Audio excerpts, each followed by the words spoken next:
Yes मालिक, मालिक M I audible, एक बार ये बता दीजिए। एम आई ऑडिबल, एक बार ये बता दीजिए। और अगर मैं ऑडिबल हूं तो विल स्टार्ट।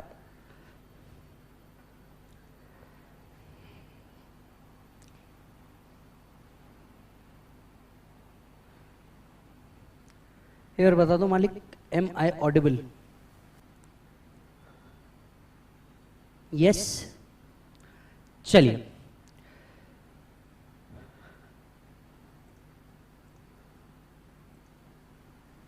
बच्चों, very very very welcome to all of you. This is Vijay Sada from Ekatvam academy Pune. Strategic management, अगर मैं इस सब्जेक्ट की बात करूं तो ऑब्वियसली बात है ये सब्जेक्ट बहुत ज्यादा आसान है।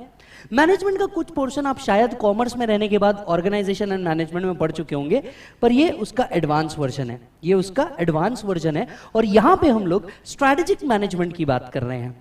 वैसे अगर नवंबर 23 के लिए आप ले रहे हैं ये सब्जेक्ट तो आपको पता है ये EIS का पार्ट है, और अगर आप मई 24 एंड नवंबर 24 के लिए ले रहे हैं तो ये SM FM के साथ आता है, राइट। इन एनी केस जो स्ट्रैटेजिक मैनेजमेंट है, ध्यान से सुनिएगा, इन एनी केस जो स्ट्रैटेजिक मैनेजमेंट है, strategic management is of 50 marks. जी हाँ, स्ट्रैटेजिक मैनेजमेंट कितने मार्क्स के लिए बॉस? आपको 50 मार्क्स के लिए आपको आपका स्ट्रैटेजिक मैनेजमेंट दिया हुआ है। और ये स्ट्रैटेजिक मैनेजमेंट का सब्जेक्ट जो है, right, it always comes with a theory touch. तो ये एक थ्योरेटिकल सब्जेक्ट है। जितने भी लोग यहाँ पे कनेक्टेड है मैं आप सभी को बता दूं, ये एक थ्योरेटिकल सब्जेक्ट है और इसके अंदर में हम लोग बहुत सारी थ्योरी पढ़ने वाले हैं। लेकिन ये थ्योरी बिल्कुल उसी मजे के साथ पढ़ेंगे, वही राइटिंग प्रैक्टिस के साथ पढ़ेंगे, वही नंबर ऑफ प्रॉब्लम सॉल्विंग्स के साथ होगा और सारी चीजें इसके अंदर में अच्छे से कवर की जाएगी। यस, अब ये स्ट्रैटेजिक मैनेजमेंट इतना इंपॉर्टेंट सब्जेक्ट क्यों है और ये क्या रोल प्ले करता है आपके पूरे सिलेबस के अंदर में? We are considered as professionals and professionals को सबसे बड़ा काम है management. Management earlier was not considered as a separate study, but over the period of time management को क्या कर दिया गया? एक सेपरेट स्टडी मान लिया गया। एंड आज ये बहुत ज्यादा जरूरी है। चाहे आप हाउस होल्ड देख लीजिए, हमारी मम्मी को मैनेज करना बहुत जरूरी है, आप देख लीजिए आपको स्टडी को मैनेज करना बहुत जरूरी है, या फिर एक ऑफिस को भी मैनेज करना बहुत जरूरी है। ठीक इसी तरीके से अगर आप आपके क्लाइंट के लिए काम कर रहे हैं, so appropriate strategies are required to conduct a particular business activity. किसी महान व्यक्ति ने कहा है, if you fail to plan you plan to fail, if you fail to plan you plan to fail। और इसी के लिए आपको स्ट्रैटेजिक को यूज करके अपने प्लानिंग को क्या करना जरूरी है? कंप्लीट करना जरूरी है। आइए समझते हैं ये टॉपिक आपको कितने मार्क्स का है, किस तरीके से कंडक्ट किया जाएगा और किस तरीके से ये होगा। यहां हम दो पार्ट में इसे डिवाइड करते हैं। स्ट्रैटेजिक मैनेजमेंट का और ओल्ड सिलेबस और न्यू सिलेबस का कंफ्यूजन आपको बहुत अच्छे से क्लियर कर देता हूं।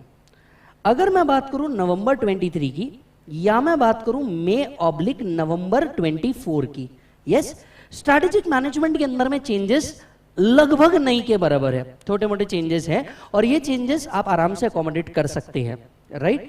नवंबर 23 और मई 24 में आपको सबसे पहले मैं सिलेबस का गाइडेंस देता हूं और सिलेबस के गाइडेंस के बाद हम लोग एप्रोप्रिएटली डिस्कस करेंगे कि क्या है क्या नहीं। ठीक है, हम इसको एप्रोप्रिएटली डिस्कस करेंगे क्या है क्या नहीं। आइए जरा समझते हैं। सबसे पहले अगर मैं बात करूं, यहां पे भी इंट्रोडक्शन टू स्ट्रैटेजिक मैनेजमेंट है और जितने भी बच्चे हैं प्लीज फटाफट लिख लीजिएगा। यहां पे भी इंट्रोडक्शन टू स्ट्रैटेजिक मैनेजमेंट है, यहां पे भी आपका इंट्रोडक्शन टू स्ट्रैटेजिक मैनेजमेंट है। तो अगर आप देखा जाए, पहला जो टॉपिक है ये बिल्कुल कॉमन है एंड लगभग कंटेंट भी मैंने देखे हैं, कंटेंट भी लगभग पूरे के पूरे आपको जो दिए गए हैं ये कॉमन है। यस, अब हम दूसरे सब्जेक्ट की बात करते हैं, दूसरे टॉपिक की बात करते हैं। क्या मार्क्स वाइज कोई डिफरेंस आया है? Answer is no. Marks 50 marks यहां पे भी थे, 50 मार्क्स यहां पे भी थे, तो मार्क्स वाइज एज सच यहां पे कोई भी डिफरेंस नहीं आया है, राइट। आगे चल के मैं आपको ये भी बताऊंगा कि इसके अंदर में यू नो कौन सा चैप्टर कितने मार्क्स के लिए पूछा जाता है, क्या पूछा जाता है, वो भी हम इसके अंदर में कवर करेंगे। एक बात मैं आपको बता दूं, अगर मेन टॉपिक्स देखे जाएं, नंबर ऑफ टॉपिक्स आप लोगों को कितने हैं। अगर हम बात करें सर नंबर ऑफ टॉपिक्स आप लोगों को कितने हैं, तो नंबर ऑफ टॉपिक्स आप लोगों को दिए गए हैं वो है 5 टॉपिक्स।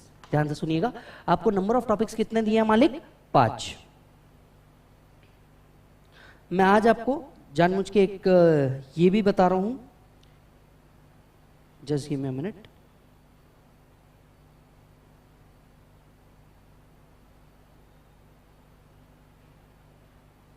बच्चों के मैसेज आ रहे हैं एक्चुअली। ओके, आइए दूसरे टॉपिक की बात करते हैं। यहां पे दूसरा टॉपिक आपको दिया गया है स्ट्रैटेजिक एनालिसिस, एक्सटर्नल एनवायरनमेंट। यहां दिया गया है strategic analysis, internal environment. So this is first topic, this is second topic, this is third topic. Fourth आपको यहां पे दिए गए हैं स्ट्रैटेजिक चॉइसेस, एंड फिफ्थ यहां पे आपको दिया है स्ट्रैटेजी इंप्लीमेंटेशन एंड इवैल्यूएशन। तो जैसा कि मैं आपसे कह रहा था, भाई साहब कितने टॉपिक दिए गए हैं आपको? 5 टॉपिक दिए गए हैं। 5 टॉपिक आपको दिए गए हैं। टॉपिक देख लीजिए, न्यू सिलेबस मई 24 एज वेल एज नवंबर 24 में अगर आप देख रहे हैं, इन शॉर्ट न्यू सिलेबस के अंदर में देख रहे हैं। चैप्टर नंबर 1 आपका स्ट्रैटेजिक मैनेजमेंट इंट्रोडक्शन है। स्ट्रैटेजिक एनालिसिस आपको दिया हुआ है। Strategic analysis internal environment and external environment, इस तरीके से 2 तरीके से आपको डिवाइड करके दिया हुआ है।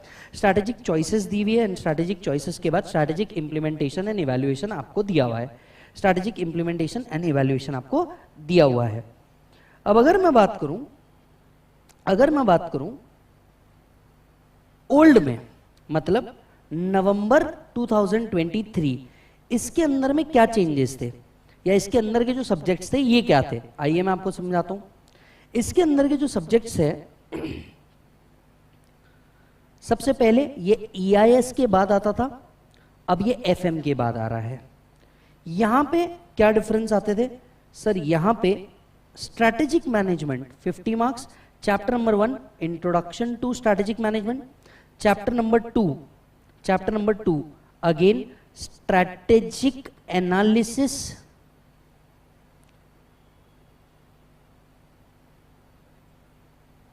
वेट,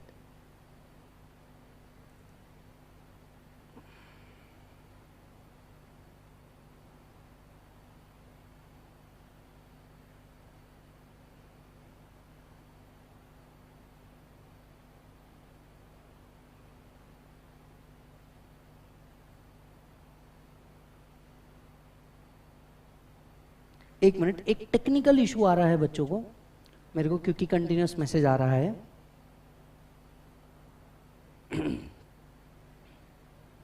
आइए, चैप्टर नंबर 1 दूसरा टॉपिक आप लोग को हुआ करता था डायनामिक्स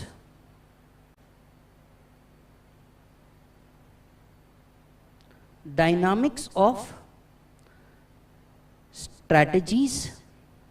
दूसरा टॉपिक आपको हुआ करता था डायनामिक्स ऑफ कॉम्पिटिटिव स्ट्रैटेजीज। तीसरा टॉपिक जो आप लोग को हुआ करता था वो था स्ट्रैटेजिक मैनेजमेंट प्रोसेस। चौथा टॉपिक जो आप लोग को दिया गया था ये था कॉर्पोरेट लेवल स्ट्रैटेजीज।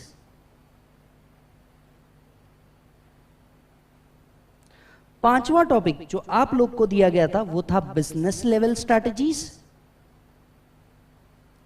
पांचवा टॉपिक जो आप लोगों को दिया गया था that was business level strategies, business level में किस तरीके से स्ट्रैटेजीज बनाई जाती है।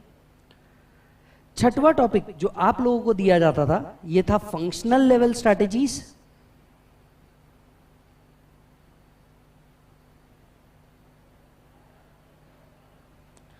सातवां टॉपिक जो आप लोग को दिया जाता था ये होता था organisation and strategic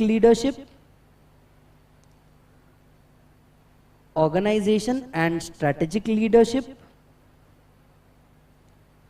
and the 8th topic जो आप लोगों को होता था वो होता था आप लोगों का strategic implementation and control.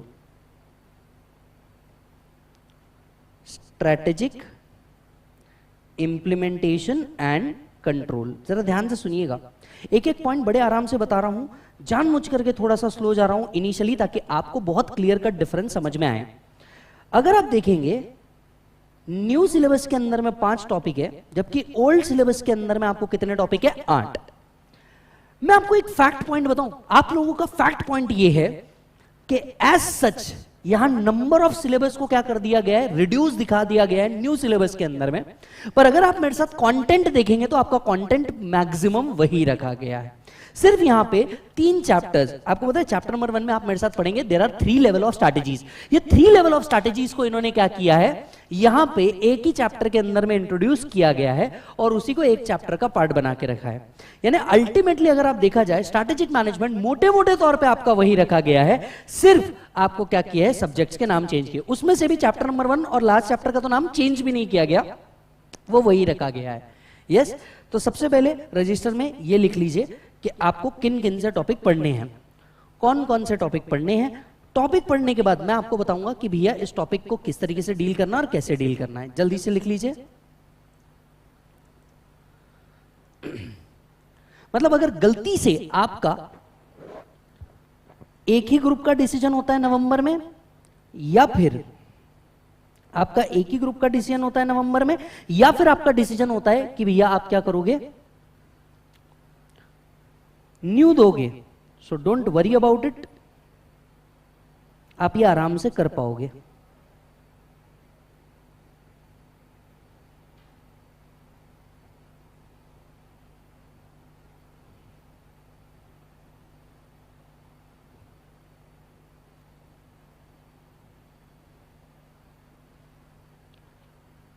Done है मालिक? चलिए, आज हमारा टारगेट बड़ा क्लियर है। आज हम लोगों को सिर्फ और सिर्फ क्या करना है, सबसे पहले बेसिक्स ऑफ स्ट्रैटेजिक मैनेजमेंट पढ़ना है और इसके बाद हम क्या करेंगे, दूसरे टॉपिक पढ़ेंगे। सबसे पहले बेसिक्स ऑफ स्ट्रैटेजिक मैनेजमेंट पढ़ना है और उसके बाद हम क्या करेंगे, दूसरे टॉपिक पढ़ेंगे। So basic of strategic management तो दोनों चैप्टर के अंदर में, दोनों सब्जेक्ट के अंदर में क्या दिया गया है, कॉमन ही दिया गया है, कुछ अलग नहीं किया गया है। तो आइए एक एक चीज की बात करते हैं। सबसे पहले हम लोग बात करते हैं, 2 शब्दों को तोड़ते हैं सर। पहला है स्ट्रैटेजिक, दूसरा है मैनेजमेंट। 2 अलग अलग शब्दों को तोड़ते हैं, पहला है स्ट्रैटेजी, दूसरा है मैनेजमेंट। बड़े बड़े ध्यान से देख लीजिएगा सर। पहले अगर हम बात करें मैनेजमेंट, राइट, अगर हम सिर्फ मैनेजमेंट वर्ड के ऊपर फोकस करें, जो भी लिखा रहा हूं मालिक लिखते जाना, अगर हम मैनेजमेंट वर्ड के ऊपर फोकस करें, so what is management? Management is manage the men's. अगर हम बहुत शॉर्ट बात करें, manage the men's, that means आप एक लीडरशिप पोजीशन पे और आपको दूसरों को क्या करना है, मैनेज करना है। मैनेज मेन टैक्टिक्स, इसे इस तरह से भी कहा जाता है, management tactics, which means every different organisation have different management requirement.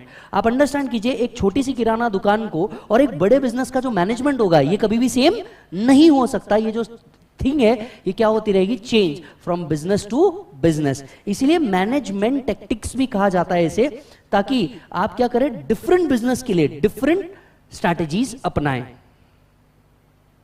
Management is a group of people.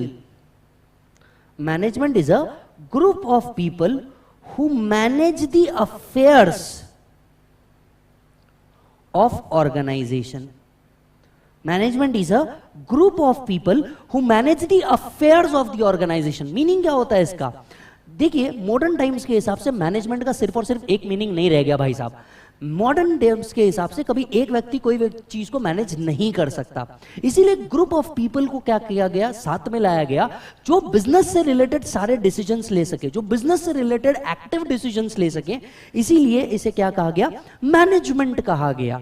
The group of people who will manage the affairs of the organisation. आपके मन में एक बड़ा इंपॉर्टेंट सवाल उठेगा, और वो इंपॉर्टेंट सवाल ये है कि आखिर हमें मैनेज करना किसको है, affairs of the organisation. Organisation से रिलेटेड जितने भी अफेयर्स है ये आपको क्या करने हैं, मैनेज करने हैं। व्हेन आई से आपको मैनेजमेंट अफेयर्स हैंडल करने हैं, आई मीन इंटरनल इश्यूज आपको हैंडल करने हैं as well as external issues आपको हैंडल करने हैं। वापस से समझ लीजिए, इंटरनल इश्यूज हैंडल करने हैं as well as external issues handle करने हैं। डोंट यू थिंक सो नए सिलेबस में वही बात बोली जा रही है कि इंटरनल इश्यूज हैंडल करने हैं as well as external issues handle करने हैं? यस, वही बात बोली जा रही है, इंटरनल इश्यूज हैंडल करने हैं एज वेल एज क्या करने हैं, एक्सटर्नल इश्यूज हैंडल करने हैं। So management means managing the men's, that is a group of people who are working under you.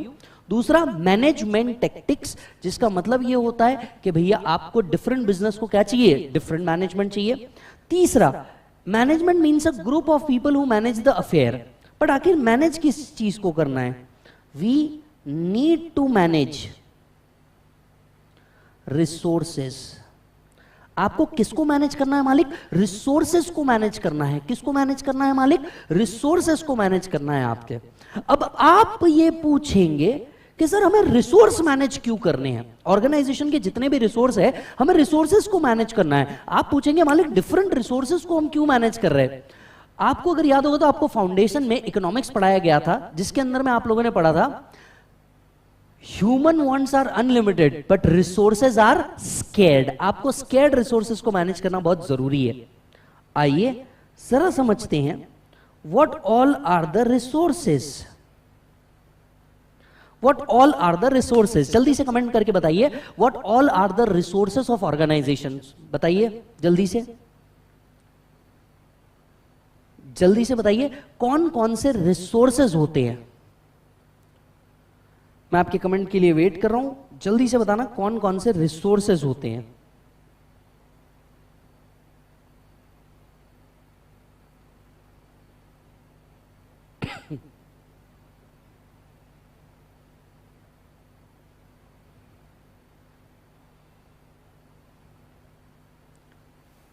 बिल्कुल कुछ जवाब आ रहा है हमारे पास, बिल्कुल सही जवाब आ रहा है। प्रतीक्षा जवाब दे रही है, पलक जवाब दे रही है।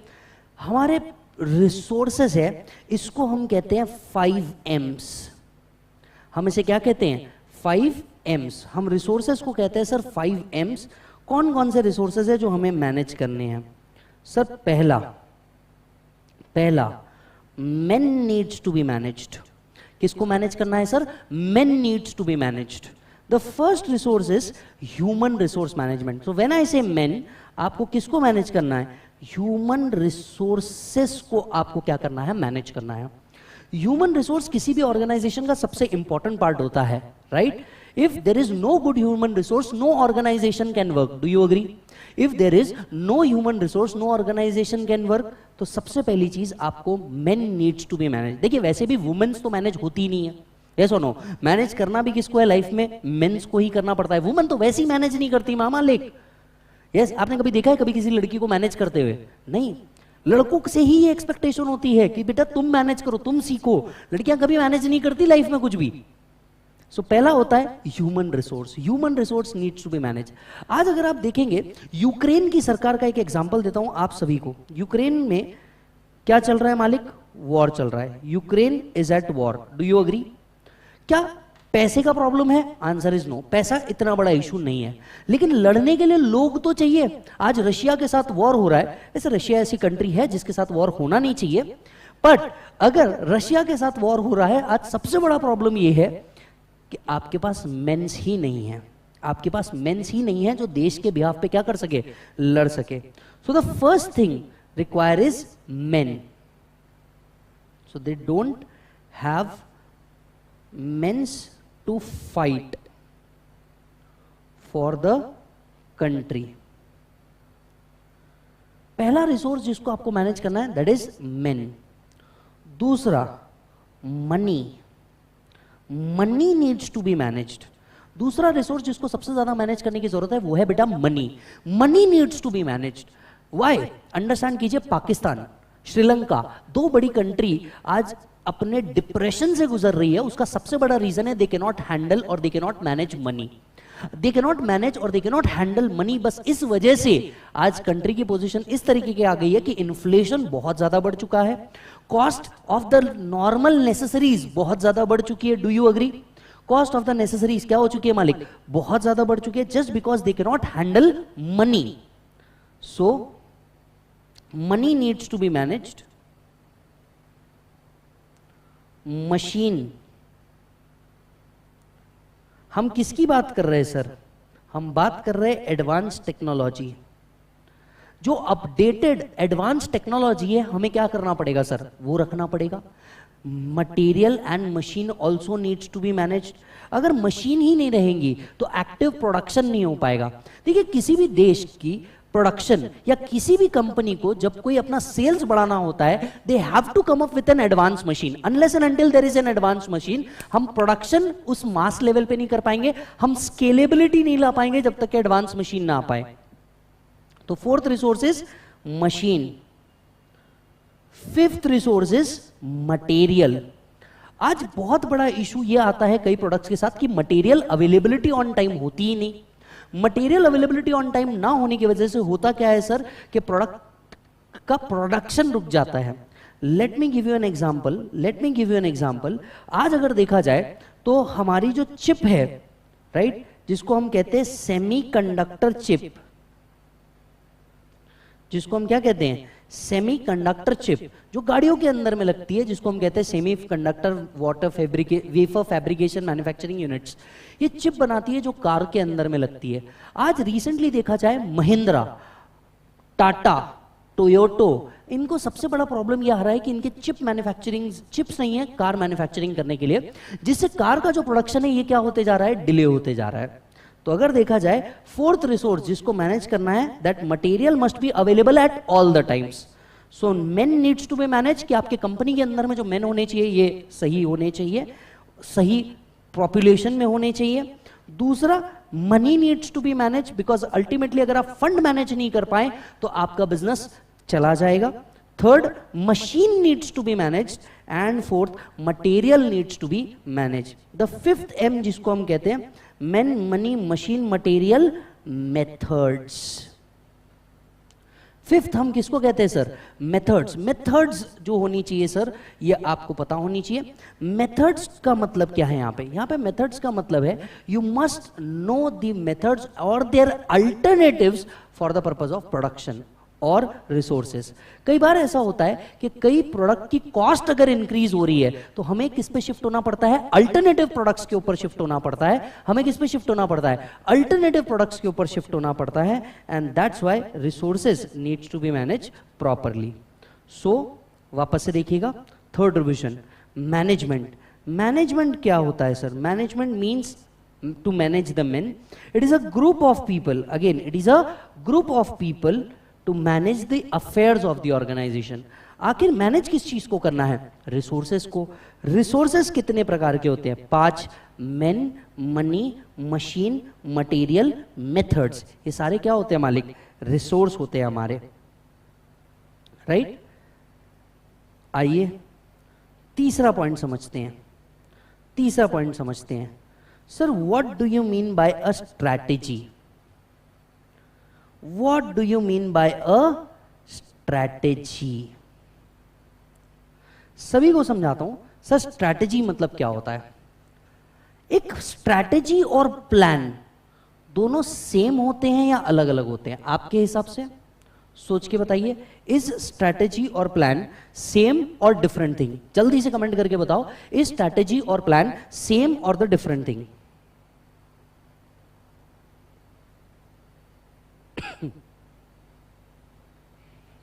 इज स्ट्रैटेजी और प्लान सेम और अ डिफरेंट थिंग? जल्दी से कमेंट करके बताइए ताकि हमें पता चल जाए कि आप ये दोनों को सेम मान रहे हैं या दोनों को अलग अलग मान रहे हैं।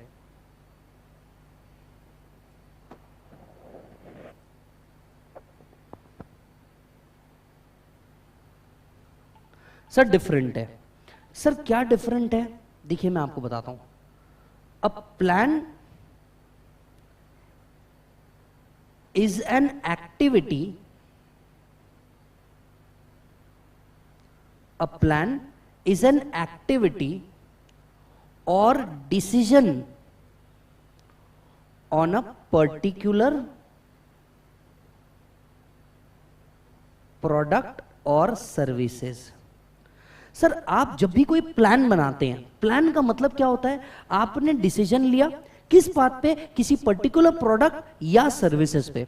स्ट्रैटेजी बस इससे थोड़ा सा अलग होता है. Strategy also comes up with an alternative. Plan again short term भी हो सकता है, लॉन्ग टर्म भी हो सकता है. ठीक उसी तरीके से हिसाब से स्ट्रैटेजी भी लॉन्ग टर्म या शॉर्ट टर्म हो सकती है, लेकिन दोनों के बीच का सबसे बड़ा फर्क ये होता है कि प्लान जनरली शॉर्ट टर्म के लिए बनाया जाता है और स्ट्रैटेजी जनरली लॉन्ग टर्म के लिए बनाई जाती है. दूसरा और सबसे जरूरी चीज, जब भी आप स्ट्रैटेजी बनाते हो, स्ट्रैटेजी के साथ आप अल्टरनेटिव्स भी बनाते हो. फॉर एग्जांपल, मूवी जाना है इज अ प्लान. किसी प्रिय मित्र के साथ बरसात में घूमने जाना है इज अ प्लान. पर मान लो अगर बरसात में गए और वहां जाकर के आपका मन मचल गया, तो इसके अल्टरनेटिव्स क्या क्या है ये भी तो देखने पड़ेंगे.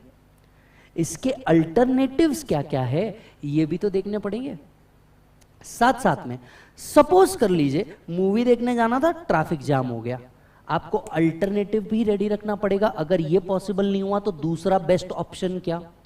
सी, स्ट्रैटेजी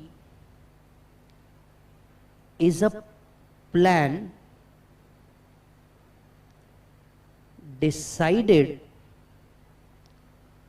along with alternatives. जब आप किसी भी चीज को स्ट्रैटेजी कहते हैं, आप इसके अंदर में अल्टरनेटिव्स भी लेकर के आते हैं कि भैया अगर ये नहीं हो पाया तो मैं क्या करूंगा. इसीलिए स्ट्रैटेजी हेल्प करता है डिसीजन मेकिंग में भी. ये शॉर्ट टर्म भी होता है, ये लॉन्ग टर्म भी होता है. Yes, it is also a unified design and action for achieving goals. It is a unified design and actions for achieving the गोल. भाई साहब, it is a unified design and actions for achieving the गोल. ध्यान से समझिएगा. उन्होंने कहा unified design. उन्होंने क्या कहा मालिक? Unified design. यूनिफाइड डिजाइन का मतलब होता है हर बिजनेस के लिए जो आपका स्ट्रैटेजी होगा ये अलग होगा. It's a unified design. Her business का जो आपका बिजनेस मॉडल होगा, जो बिजनेस का स्ट्रैटेजी बनेगा, ये बिल्कुल अलग होगा. So it will not be same for all kind of business. That's why it is called as unified design. दूसरा, actions for achieving the goal. सिर्फ वही नहीं, साथ साथ में एक्शन प्लान भी बन करके आएगा for achieving that particular goal.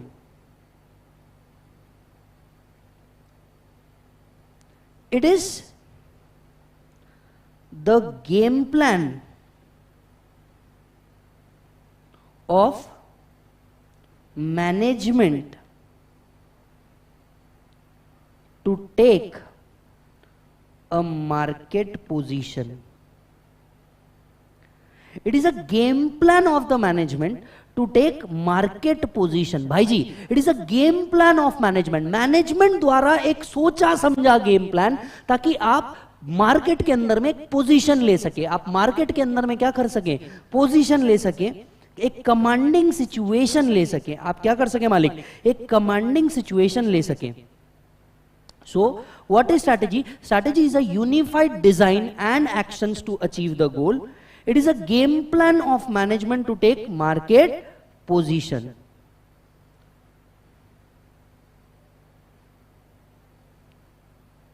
It is the long range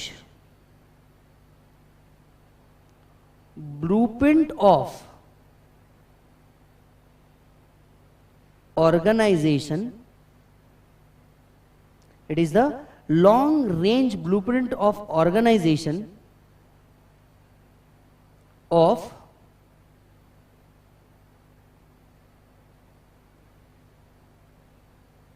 its desired image. It is a long range blueprint of organization of its desired image. That is what it want to be,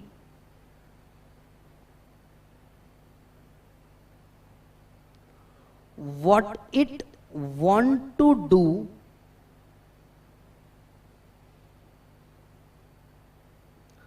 how it want to do, and fourth, where it want to go.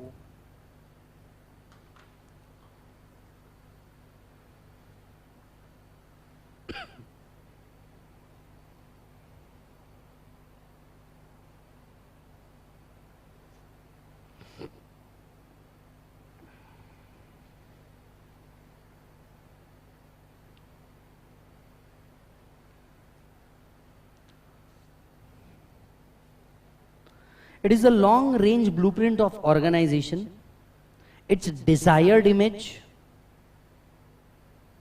of what it want to be. हर organization की अपनी एक strategy होती है, यहां पे वो clear cut लिख करके देते हैं what it want to be, आखिर वो बनना क्या चाहते हैं, आखिर वो बनना क्या चाहते हैं। आइए मैं आपको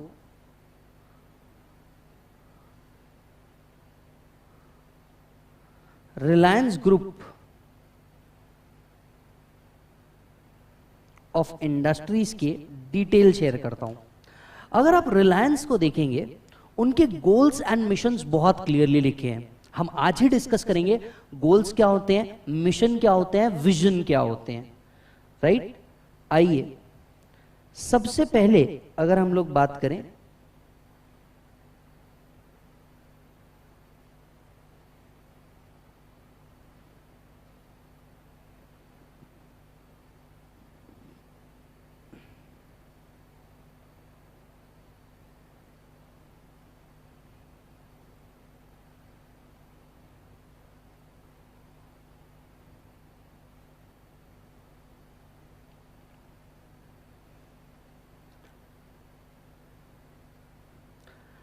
रिलायंस के गोल्स के अंदर में लिखा है to became the largest private sector corporation of India.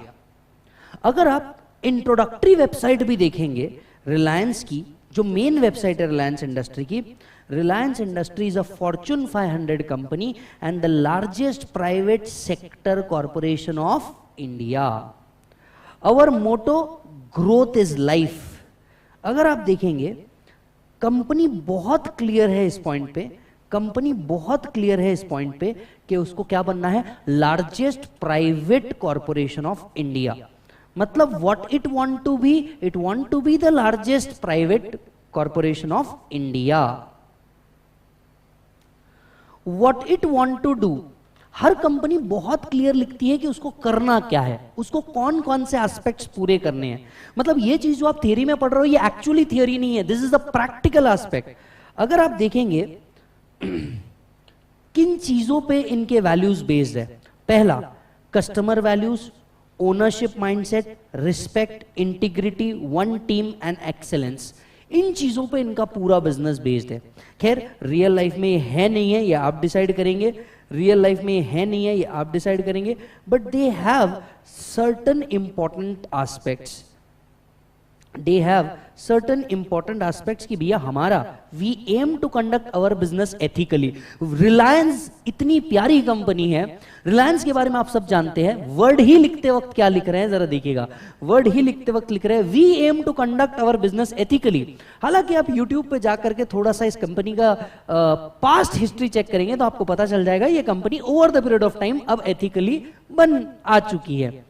And in a manner that is respectful to all, we achieve this by aligning our goals with our 6 core values। अगर आप देखेंगे हर बड़ी कंपनीज जो है ये अपने values, goals, what it want to be, where it want to go बड़े clearly लिख करके रखती है। How it want to do it, किस तरीके से ये इसे पूरा करेंगे, and where it want to go.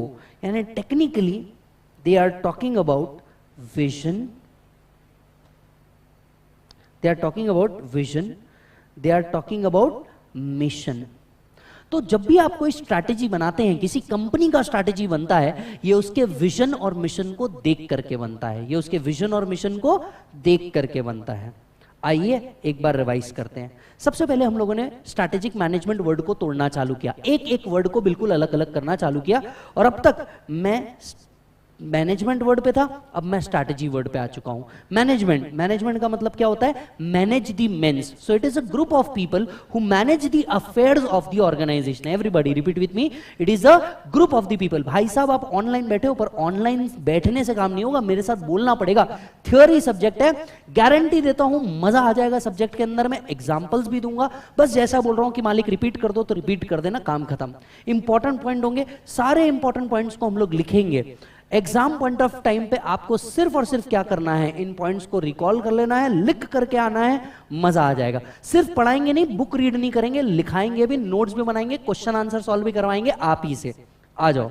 So management मतलब managing the mens, it is a group of people who manage the, बोलो बेटा, it is a group of people who manage the affairs of the organization. What we need to manage? We need to manage resources। फिर हम यहां से आगे गए ये समझने के लिए कि रिसोर्सेज कितने हैं। Everybody repeat with me, resources कितने मालिक? 5। Main, money, machine, material, method. वापस से बोलो, main, money, machine, material, method. 5 resource है हमारे पास। फिर हमने समझा कि आखिर स्ट्रैटेजी और प्लान क्या सेम वर्ड है? Answer is no. प्लान एक डिसीजन या एक्टिविटी है किसी पर्टिकुलर प्रोडक्ट या सर्विसेज को लेकर के, but it don't comes with a alternative. Strategy is a much wider word and it encompasses the word plan. So strategy is a plan decided with alternatives. ये short term भी होता है, long term भी होता है। It is a unified design and actions for achieving the goal. It is a unified design and actions to achieve the goal. Meaning हर organization के लिए जो स्ट्रैटेजी रहेगा वो सेम रहेगा या अलग अलग रहेगा? बिल्कुल सही जवाब मालिक, अलग अलग रहेगा। It is a game plan of management to take market position. ये गेम प्लान बनाया जाता है क्या लेने के लिए भाई साहब? मार्केट पोजीशन लेने के लिए। रीसेंट टाइम्स को डिस्कस करते हैं, जरा बताइए।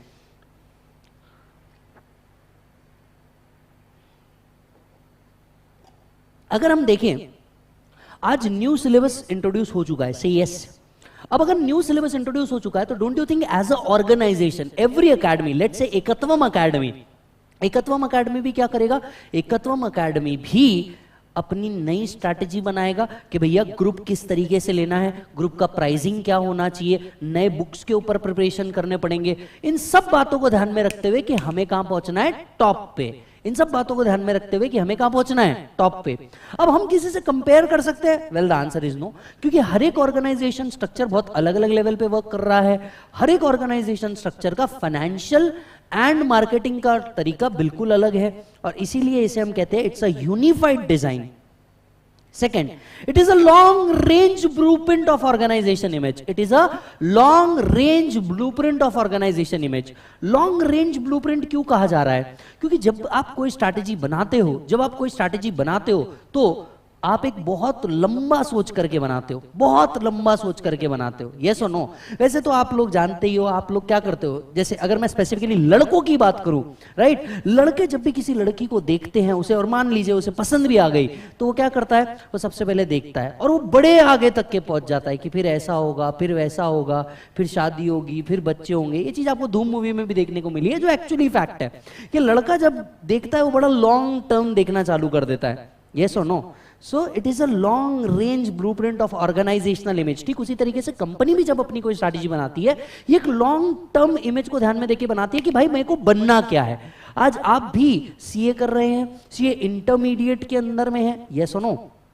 आपका भी एक लॉन्ग रेंज इमेज है जिसके पार्ट आप कंप्लीट करते जा रहे हैं। एक डिजायर्ड इमेज है जो आपको पूरी पिक्चर करनी है। आपका डिजायर्ड इमेज क्या है? आपका डिजायर्ड इमेज बड़ा क्लियर है कि भैया सीए बनना है। तो एक डिजायर्ड इमेज के लिए आपने एक लॉन्ग रेंज ब्लूप्रिंट लगाया, आपने बेस्ट से बेस्ट टीचर को सिलेक्ट किया, आपने बेस्ट अकेडमी सिलेक्ट करी, अब आप क्या कर रहे हो? पढ़ते जा रहे हो। मेन 4 ऑब्जेक्टिव होते हैं किसी भी स्ट्रैटेजी के अंदर में। Point number 1, what it want to be, आखिर उसको बनना क्या है, what it want to be. दूसरा, what it want to do, उसको करना क्या है, how it want to do it, and where it want to go. मैंने आपके सामने एकदम प्रैक्टिकल एग्जांपल खोल के दिखा दिया। इनके टारगेट्स बड़े क्लियरली लिखे हैं इनके वेबसाइट के ऊपर कि भैया लार्जेस्ट प्राइवेट कंपनी हमारे को बनना है। साथ साथ में इनने बता दिया कि भैया हम अपना बिजनेस कैसे कंडक्ट करना चाहते हैं, एथिकली कंडक्ट करना चाहते हैं, किन वैल्यूज के साथ, इन वैल्यूज के साथ हम हमारा बिजनेस को बहुत ही एथिकली कंडक्ट करना चाहते हैं। यस, अच्छा जी।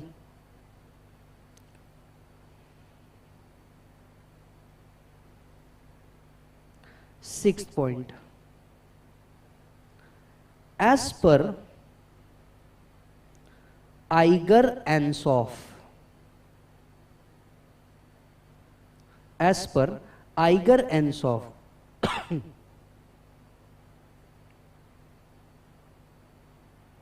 the common thread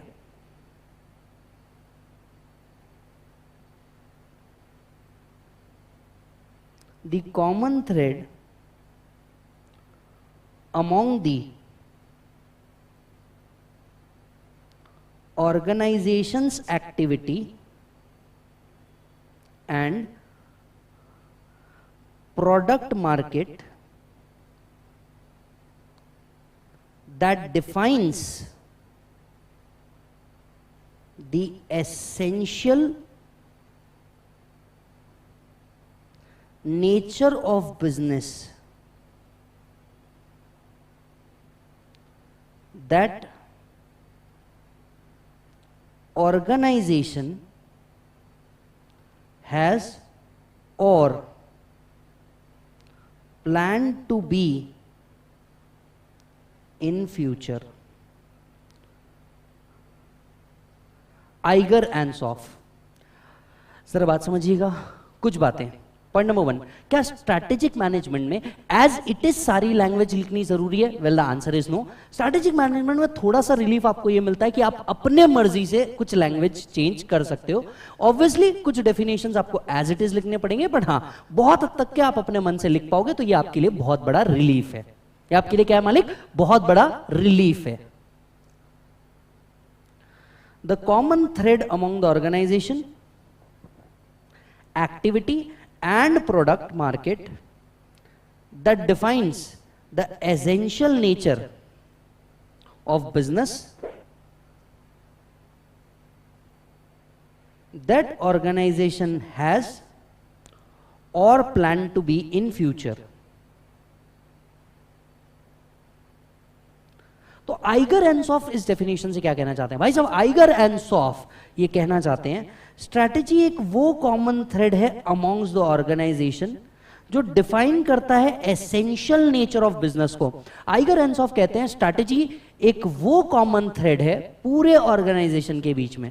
इसका मतलब समझिए, आइगर एंसॉफ जो डेफिनेशन दे रहे हैं स्ट्रैटेजी का, वो एक बड़े ऑर्गेनाइजेशन को ध्यान में रख के दे रहे हैं। समझिए, अगर रिलायंस है, Reliance has got multiple business, Reliance is into Jio, फिर जियो के मल्टीपल चीजें आती है, जैसे जियो का पेट्रोल पंप्स भी आता है, जियो टेलीकॉम्स में भी है, यस, जियो फाइबर सर्विसेज में भी है, राइट। ऐसे ही रिलायंस जो है ये मल्टीपल बिजनेसेस के अंदर में है। रिलायंस पेट्रोकेमिकल्स के अंदर में है, यस, रिलायंस के अदर बिजनेस भी है।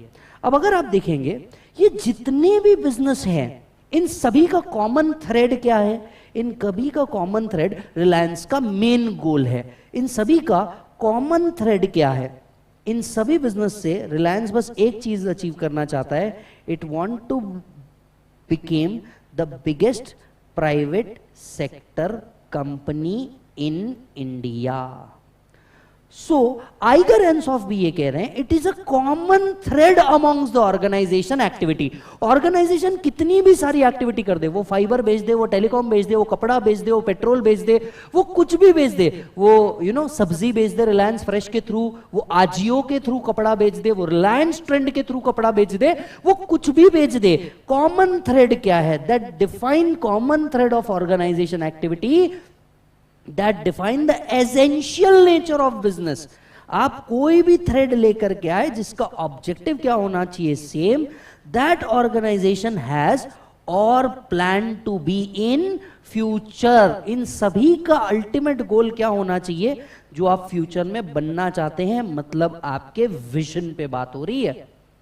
सो आइगर एंसॉफ ने स्ट्रैटेजी की जो डेफिनेशन दी है, आइगर एंसॉफ ने जो स्ट्रैटेजी की डेफिनेशन दी है, वो इस पॉइंट को ध्यान में रखते हुए दी है मालिक, वो इस पॉइंट को ध्यान में रखते हुए दी है मालिक कि बॉस एक ऑर्गेनाइजेशन एक बड़ी एक्टिविटी है, ये अगर एक से ज्यादा बिजनेस भी कर रहा है तो इन सभी का एक कॉमन थ्रेड है, और वो कॉमन थ्रेड ये है कि ये अपने बिजनेस के एसेंशियल नेचर को डिफाइन करेंगे एंड अल्टीमेटली वो बनना चाहेंगे जो फ्यूचर में उन्होंने क्या किया है, प्लान, और इसी चीज को हम कहते हैं स्ट्रैटेजी। इसी चीज को हम क्या कहते हैं, strategy.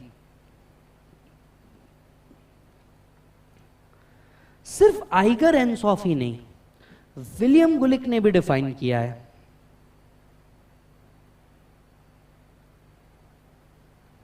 As per William Gulik,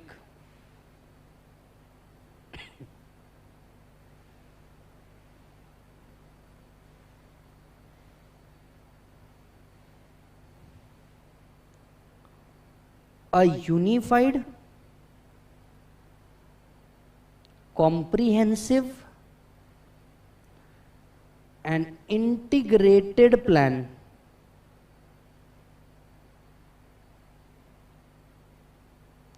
to assure that basic objective of enterprise is achieved.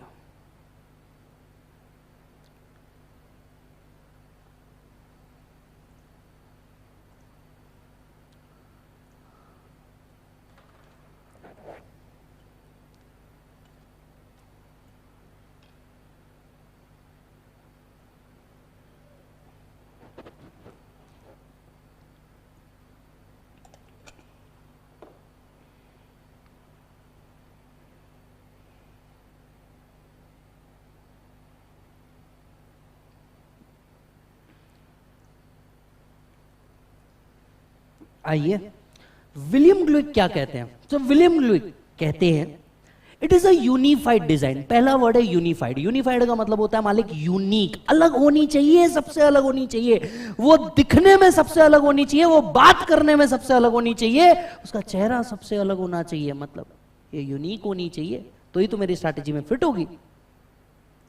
दूसरा, कॉम्प्रिहेंसिव होनी चाहिए एंड इंटीग्रेटेड होनी चाहिए। कॉम्प्रिहेंसिव एंड इंटीग्रेटेड होनी चाहिए। इंटीग्रेटेड मतलब इसके अंदर में सारी चीजें हों, अगर कहीं डेविएशन आता है तो डेविएशन की भी जगह हो, डायनामिक एनवायरनमेंट बनता है तो इसके लिए भी आपके पास जगह हो। It is a unified, comprehensive and integrated plan to assure that basic objective, क्या बोल रहे भाई साहब, basic objective of enterprise is achieved. Basic objective जो है एंटरप्राइज का वो क्या होना चाहिए, अचीव्ड। अगर बेसिक ऑब्जेक्टिव की बात कर रहे हैं मतलब हम बहुत सिंपल सी बात कर रहे हैं, हम किसकी बात कर रहे हैं, अगेन विजन जो है वो अचीव होना चाहिए। देखिए नाम कुछ भी ले लो आप, आइगर एंसॉफ ले लो या विलियम ग्लुइक ले लो, ये दोनों भी चीज स्ट्रैटेजी को एक ही जगह से जोड़ रहे हैं और वो है विजन ऑफ द बिजनेस। किससे जोड़ रहे हैं मालिक, विजन ऑफ द बिजनेस। तो चलिए आइए समझते हैं स्ट्रैटेजी। सभी लोग मेरे साथ फटाफट रिपीट करेंगे, ठीक है। What is strategy? Strategy is a plan decided along with the alternatives. हम स्ट्रैटेजी तब यूज करते हैं जब हम अल्टरनेटिव्स भी साथ साथ में क्या कर रहे हैं, डिफाइन करते हैं। क्या स्ट्रैटेजी लॉन्ग टर्म या शॉर्ट टर्म भी हो सकती है? Answer is yes. स्ट्रैटेजी मालिक लॉन्ग टर्म भी हो सकती है, शॉर्ट टर्म भी हो सकती है। शॉर्ट टर्म की स्ट्रैटेजी आपकी इंटर पास करना, लॉन्ग टर्म की स्ट्रैटेजी आपकी सीए बन के पैसा कमाना। हाँ या हाँ, जल्दी से बताइए, हाँ या हाँ, यस। दूसरा, a unified design to achieve the goal. हर स्ट्रैटेजी एक यूनिफाइड डिजाइन है किसी भी गोल को अचीव करने के लिए, right. It is a game plan of the management, it is a game plan of the management to take management position, yes, to take a market position. Market में जगह बनाने के लिए, मार्केट में अपनी पहचान बनाने के लिए, मार्केट में अपना रुतबा बनाने के लिए आपका एक गेम प्लान को भी हम क्या कह सकते हैं, स्ट्रैटेजी कह सकते हैं। Point number 5, it is a long range blueprint of organization image, what it want to be, where it want to go, what it want to do and what where it want to do it. Igor Ansoff कहते हैं it is a common thread among the organization's activity that defines the essential nature of business that organization plan to be in future. William Glueck कहते हैं it's a unified design comprehensive integrated plan to assure that basic objective of enterprises is achieved. अब अगर आपको strategy पे question आता है तो आपने क्या क्या लिखना है? Point number 1 1, point number 2, point number 3, सीधा विलियम ग्लुइक पॉइंट नंबर 4। एकदम सिंपल बता रहा हूं, जो याद भी रह सकता है और लिख भी पाओगे। अगर स्ट्रैटेजी का जितना पॉइंट आपके मॉड्यूल में था वो मैंने आपको एज इट इज बता दिया, पर लॉजिकली मेरे भाई आप जितना लिख पाओगे वो भी मैंने आपको बता दिया। क्या मैं ये बताऊं? मेरे को जल्दी से बता दीजिए। मैं चाह रहा हूं कि आपको स्ट्रैटेजिक मैनेजमेंट बहुत अच्छे तरीके से, बहुत सिंपल तरीके से बता दूं कि भाई देख, पैराग्राफ इतना बड़ा है, तू कितना याद रख सकता है। Logically unified design for achieving the goals याद रखो, दूसरा शॉर्ट टर्म लॉन्ग टर्म याद रखो, तीसरा game plan of management to take market position याद रखो, और चौथा सीधा सीधा विलियम ग्लुइक की डेफिनेशन याद करो, unified comprehensive integrated plan to assure that business objective of enterprises is achieved. तो ये बता दीजिए, ये 7 पॉइंट आपको स्ट्रैटेजी में क्या होने चाहिए? याद होने चाहिए। यहां से हम लोग को 2 अलग और शब्द मिले। पहला विजन, दूसरा मिशन। मैं चाहता हूं आप बात करें विजन के बारे में, क्योंकि अगर स्ट्रैटेजी की डेफिनेशन को देखा जाए तो strategy is plotted on a vision. तो क्यों ना हम और बेसिक में जाए, और डीप जाए, और विजन नाम का कॉन्सेप्ट पढ़ें। बताइए, विजन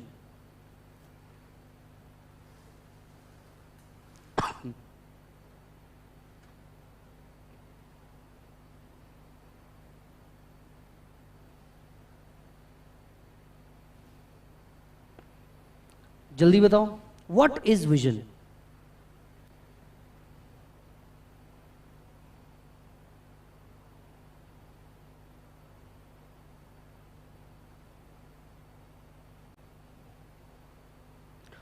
जल्दी से कमेंट करके बताओ मालिक, व्हाट इज विजन?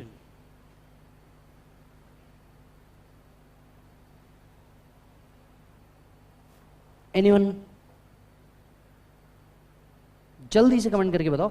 देख मेरे भाई, रिप्लाई आएगा तो मजा आएगा। अगर तेरा रिप्लाई आएगा तो मजा आएगा। हम दोनों एक दूसरे के साथ डिस्कस करके पढ़ेंगे, तब तो मजा आने वाला है। आप बस बैठे रहोगे, देखते रहोगे, मजा नहीं आएगा भाई साहब।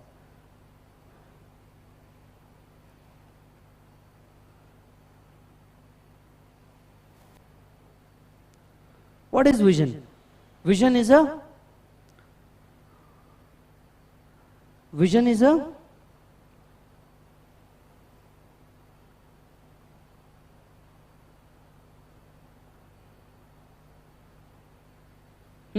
जल्दी जल्दी जल्दी। एक जन ने लिखा है, क्या नाम है भाई साहब इसका? आशुतोष लिख रहा है सर ऑब्जेक्टिव ऑफ ऑर्गेनाइजेशन। दूसरा लिख रहा है sir goal.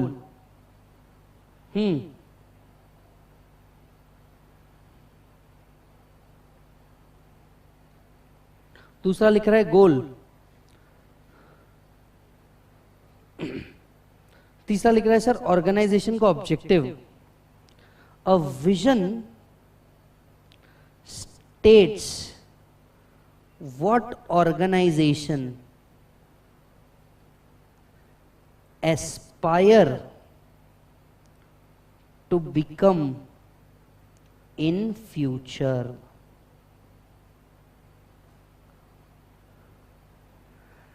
Vision states the organization aspire to be in future. आखिर फ्यूचर में हम बनना क्या चाहते हैं, ये विजन होता है। सर कहां लिखा होता है? हर कंपनी अपने विजन स्टेटमेंट के साथ जरूर आती है। आप किसी भी बड़ी कंपनी को देखिए, और सिर्फ आपको बताऊंगा नहीं, लेक्चर के अंदर मैं सारे प्रैक्टिकल एग्जाम्पल भी दिखाऊंगा। ध्यान से सुनिएगा, सारे प्रैक्टिकल एग्जाम्पल भी दिखाऊंगा। आइए समझते हैं विजन ऑफ टेस्ला। आइए देखते हैं टेस्ला का विजन क्या है। अगर आप प्राइमरीली वेबसाइट वगैरह के अंदर में न जाते हुए गूगल के फर्स्ट पार्ट को ही पढ़ें, आइए मेरे साथ पढ़ते हैं टेस्ला का vision statement. Yes, to create the most compelling car. आपको पता है, आपको चैप्टर नंबर 3 में विजन नाम का टॉपिक आएगा, हम यहीं से उसका बेस डिस्कस करके जा रहे हैं। तो ऐसा कोई भी पॉइंट नहीं है जो अननेसेसरी होगा, क्योंकि ये पूरा का पूरा batch proper exam oriented approach के साथ लाया गया है। ध्यान से सुनना। Tesla vision statement is to create the most compelling car of 21st century and driving the world's transition from petrol to electric. अब अगर ध्यान से समझेंगे इस एक एक विजन स्टेटमेंट को बताइए। Point number 1, vision statement is always futuristic. क्या बोला मैंने? Vision statement is always futuristic. कुछ पॉइंट्स हम लिखते जाते हैं। Vision statement is always futuristic. Vision statement जो होता है मालिक, ये आपका फ्यूचरिस्टिक होता है, ये हमेशा आगे की बात करता है। Vision statement is always futuristic. मालिक जितनी चीजें मैं लेक्चर के अंदर में लिखा रहा हूं, सभी के सभी आप अपने नोट्स के अंदर में लिखेंगे, सभी के सभी आप अपने नोट्स के अंदर में लिखेंगे। So what organization aspire to became in future, vision statement is always futuristic. अब इस विजन स्टेटमेंट को हम लोग और ध्यान से देखते हैं। To create the most compelling car. अगर हम विलियम ग्लुइक की डेफिनेशन को देखें या आइगर एंसॉफ की डेफिनेशन को देखें, दोनों डेफिनेशन बड़े क्लियर कर रहे थे कि आप अपना यूनिफाइड पॉइंट बताइए और आप अपने बिजनेस को भी डिफाइन कीजिए। टेस्ला बहुत क्लियर है that they want to compare with, they want to create the most compelling car. सबसे ज्यादा फीचर्स वाली, सबसे ज्यादा चलने वाली, सबसे ज्यादा आउटपुट देने वाली कार आपको बनानी है, मोस्ट कंपेलिंग कार। किसकी भाई साहब? 21st सेंचुरी की मोस्ट कंपेलिंग कार बनानी है आपको। By driving world's transition to electric vehicles. और पूरे कंट्री को नहीं बोल रहे हैं भाई साहब, कंट्री की बात नहीं कर रहे हैं, वर्ल्ड को ट्रांजिशन पे लेके जाना है इलेक्ट्रिक व्हीकल पे। अब इसके पीछे थोड़ी सी हिस्ट्री है, जरा वो समझ लीजिए, आपको समझ में आ जाएगा। पेट्रोल और डीजल दोनों के दोनों क्रूड ऑयल से आ रहे हैं। अब क्रूड ऑयल कुवैत के पास है, यूएसए के पास है ही नहीं। आज बहुत सारे देशों का बहुत सारा पैसा किधर जाता है सर? कुवैत जाता है for the purpose of crude oils. इन्होंने देखा कि यार क्रूड ऑयल, पेट्रोल, डीजल ये कोई बहुत लंबे समय तक टिकने वाली चीज नहीं है, हमें इसे क्या करना है? चेंज करना है, हमें इसे बदलने की जरूरत है। ये बहुत दिन तक चलने वाली चीजें नहीं है, हम डिपेंड नहीं हो सकते। तो हमें क्या करना है? रिन्यूएबल एनर्जी पे शिफ्ट होना है। देन टेस्ला ने पेटेंट्स खरीदे अपने कंपनी के लिए, नाम भी रखा टेस्ला। यस, जितने आविष्कार थे उन सबको बाय किए, मैक्सिमम इलेक्ट्रिक व्हीकल्स पे ट्रांजिशन किया और पेटेंट अपने नाम पे रजिस्टर करवा दिया। क्या आप जानते हैं टेस्ला अकेली ऐसी कंपनी है जिसने अपने 400 से ज्यादा पेटेंट्स ओपन कर रखे हैं किसी भी कंपनी के लिए कि भैया आप क्या कर सकते हैं, इसको यूज करके इलेक्ट्रिकल व्हीकल्स बना सकते हैं। आप इसको यूज करके क्या कर सकते हैं? इलेक्ट्रिकल व्हीकल्स बना सकते हैं। समझिए, सिर्फ खुद की कंट्री पे शिफ्ट नहीं होना चाह रहे, वर्ल्ड ट्रांजिशन करना चाह रहे हैं। क्या करना चाह रहे हैं भाई साहब? वर्ल्ड ट्रांजिशन करना चाह रहे हैं। किस पे? इलेक्ट्रिकल व्हीकल्स पे। अगर आप देखेंगे विजन बहुत बड़ा नहीं लिखा उन्होंने, ध्यान से सुनिएगा, कॉम्प्रिहेंसिव। अभी जो हम वर्ड पढ़ रहे थे कि स्ट्रैटेजी जो होनी चाहिए, स्ट्रैटेजी जो होनी चाहिए कैसी होनी चाहिए? कॉम्प्रिहेंसिव होनी चाहिए। आप कम शब्दों में जितना ज्यादा लिख दो उतना अच्छा।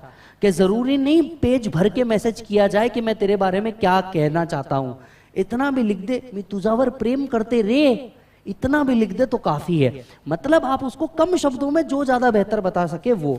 इसीलिए देखिए विजन स्टेटमेंट जो होता है ये बहुत बड़ा कभी नहीं होता, ये बहुत छोटों में बहुत बड़ी बात करता है। Which means vision statement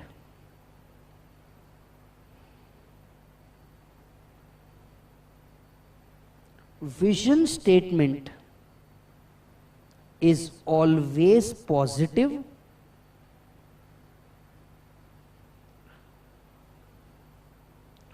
vision statement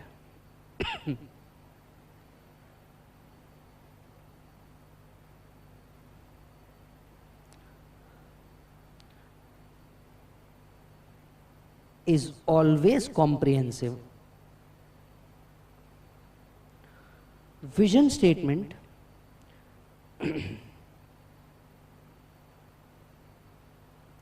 comprehensive vision statement is always positive.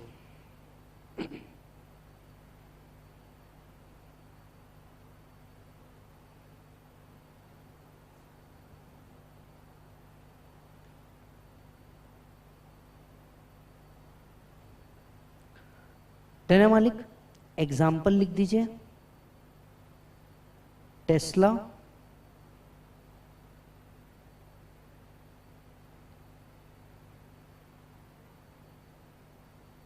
Most compelling car of 21st century, most compelling car of 21st century, and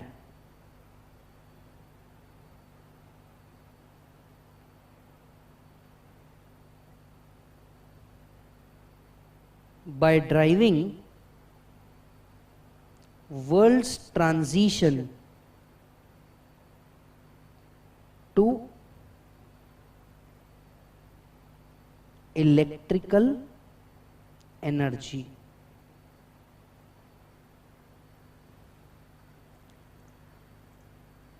World's transition to electrical energy.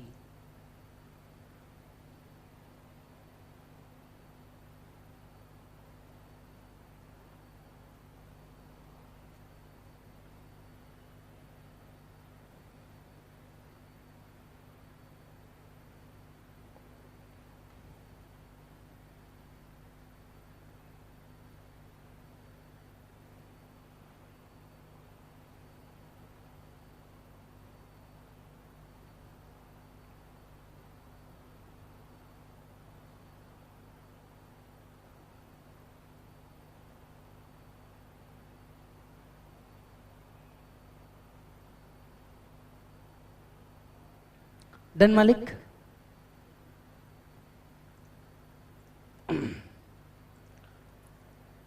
तो ये आपका स्ट्रैटेजी काय पे based है? आपका strategy किसी vision पे based है। आपका स्ट्रैटेजी काय पे बेस्ड है मालिक? विजन पे बेस्ड है।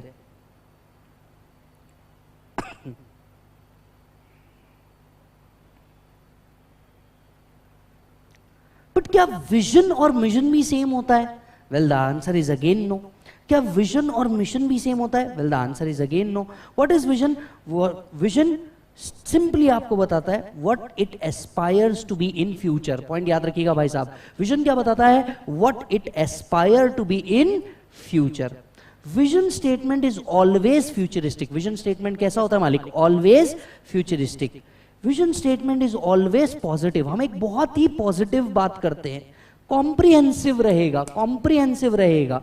यस, आपको चैप्टर नंबर 3 के अंदर में ये वापस से डिस्कस होगा ही। ये सारी चीजें उसके अंदर में दी हुई है, राइट?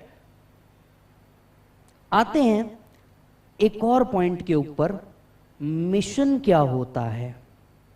आते हैं एक और पॉइंट के ऊपर, भैया मिशन क्या होता है, मिशन स्टेटमेंट क्या होता है। एवरीवन, मिशन स्टेटमेंट क्या होता है? It defines the business of organization. It defines the business of organization. क्या होता है मालिक? It defines the business of organization. It explains what company does. Mission statement होता क्या है? कंपनी का मिशन स्टेटमेंट आपको बताता है कंपनी एक्चुअली करती क्या है, वो कौन कौन से बिजनेसेस के अंदर में है। तो जब वो कोई बिजनेसेस अपने लिख देती कि भाई हम इस बिजनेसेस के अंदर में हैं, technically they are talking about ये हमारे मिशंस है। हम इस मिशंस के थ्रू अब क्या अचीव करना चाहते हैं? अपने विजन्स अचीव करना चाहते हैं। तो टेक्निकली सबसे पहले होते हैं गोल्स। गोल्स के बाहर होते हैं भाई साहब आपके मिशंस, और मिशंस के बाहर होते हैं आपके विजन्स। तो आप सबसे पहले छोटे छोटे गोल अचीव करते हो। आप सबसे पहले क्या करते हो मालिक, छोटे छोटे गोल्स अचीव करते हो, गोल्स अचीव करके आप क्या करते हो, मिशन कंप्लीट करते हो, एंड अल्टीमेटली छोटे छोटे मिशन से या अपने छोटे छोटे बिजनेसेस से आप अल्टीमेटली क्या अचीव करते हो, विजन्स अचीव करते हो।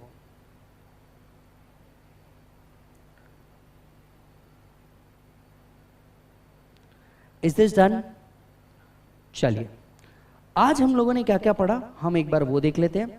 सबसे पहले हम लोगों ने डिफरेंस बताया कि भैया न्यू सिलेबस और ओल्ड सिलेबस के बीच में डिफरेंस क्या है। फिर हम लोगों ने सबसे पहले पढ़ा मैनेजमेंट। एक बार फिर से रिकॉल कर दूं, देखिए थ्योरी सब्जेक्ट है, प्योरली थ्योरी सब्जेक्ट है।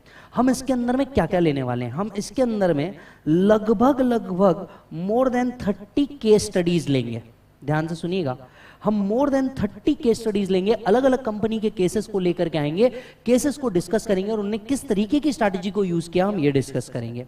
राइट, हम इसके अंदर में क्या करेंगे sir, more than 200 questions cover करेंगे। हम इसके अंदर में मोर देन 200 क्वेश्चंस कवर करेंगे, जिसमें से कुछ राइटिंग वाले होंगे, कुछ एक्सप्लेनेशंस वाले होंगे, कुछ का क्वेश्चन है डिस्कशन होगा। तो मोर देन 200 क्वेश्चंस हम इसके अंदर में क्या करेंगे, कवर करेंगे, थ्योरेटिकली प्रैक्टिकली दोनों। तीसरा, हम इसके अंदर में किसी भी तरह की क्वेरीज आती है, जनरली समझिए टॉपिक के अंदर में कोई भी क्वेरीज आएगी नहीं, बट अगर आपको किसी भी तरह की क्वेरीज आ रही है, दिस इज द नंबर 8956651954। याद रखें ये सिर्फ सब्जेक्ट क्वेरी नंबर है, अगर आपको सब्जेक्ट में क्वेरी है तो ही आप इस नंबर पे कॉल कीजिएगा।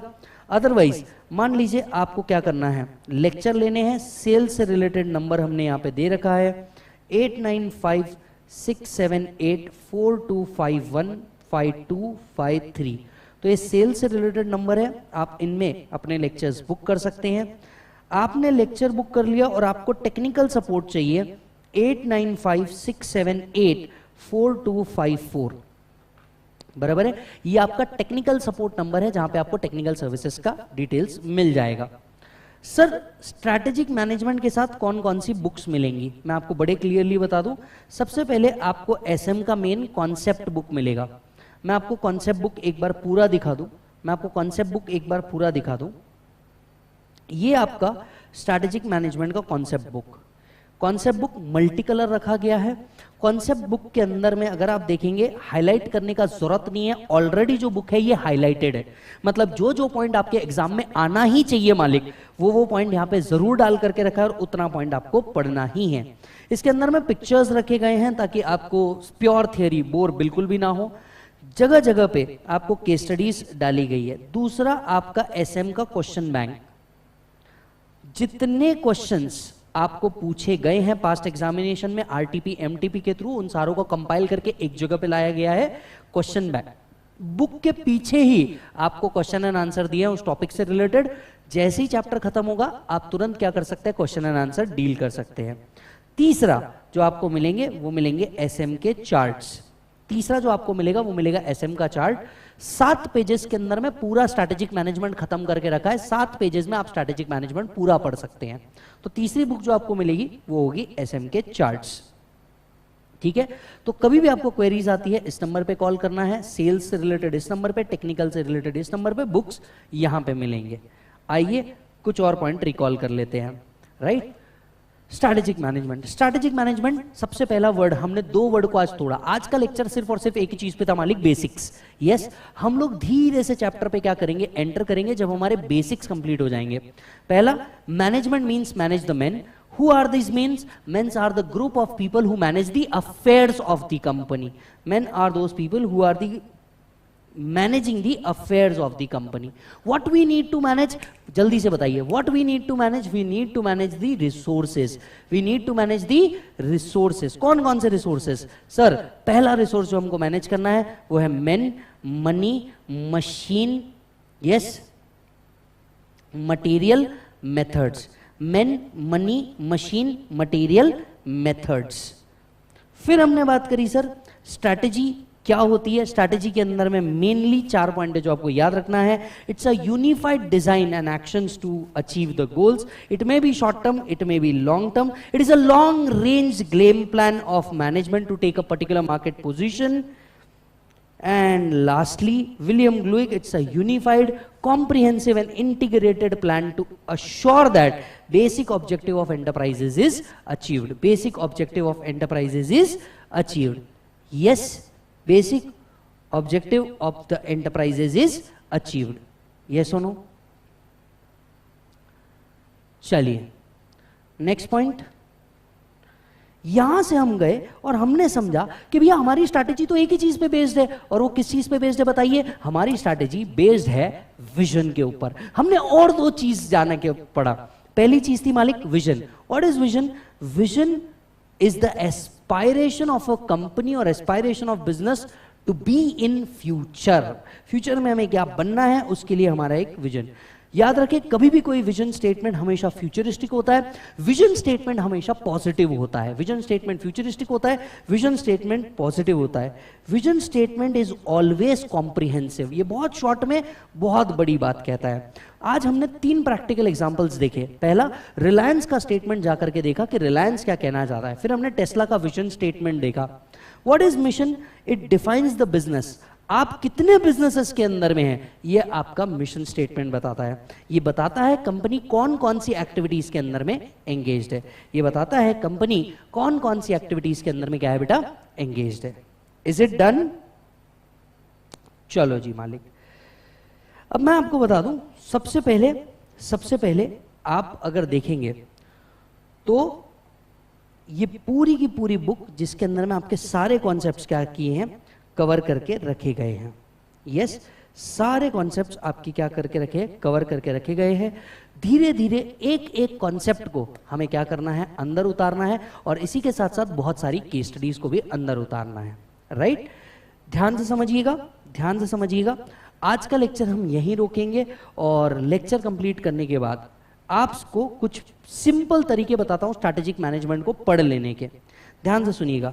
स्ट्रैटेजिक मैनेजमेंट को पढ़ने के बड़े सिंपल तरीके हैं. अंडरस्टैंड करें एक पॉइंट, इसे दूसरे सब्जेक्ट्स जो प्योरली प्रैक्टिकल होते हैं उससे कंपैरिजन पॉसिबल नहीं है. बराबर है? तो आप इसे कंपेयर नहीं कर सकते, बिकॉज ये प्योरली थ्योरी में आता है. जैसे आपका EIS आता है, जैसे आपका SM आता है, आपका न्यू सिलेबस के अंदर में ऑडिट आता है, ये प्योरली थ्योरी सब्जेक्ट्स है. यहाँ पे विजुअलाइजेशन बहुत इंपॉर्टेंट है, जिसके लिए हम लोग अलग अलग केस स्टडी ले करके आएंगे. ध्यान से सुनिएगा, इन चैप्टर्स को यहीं खत्म करें. How to study, how to study. Point number 1, right. कई बच्चे स्ट्रैटेजिक मैनेजमेंट में एक गलती करते हैं. वो गलती ये होती है कि वो पढ़ तो लेते हैं, समझ भी जाता है, क्योंकि सब्जेक्ट ही बड़ा आसान है. आप बिजनेसेस रोज देखते हैं और कुछ हद तक के बिजनेस को समझते भी हैं.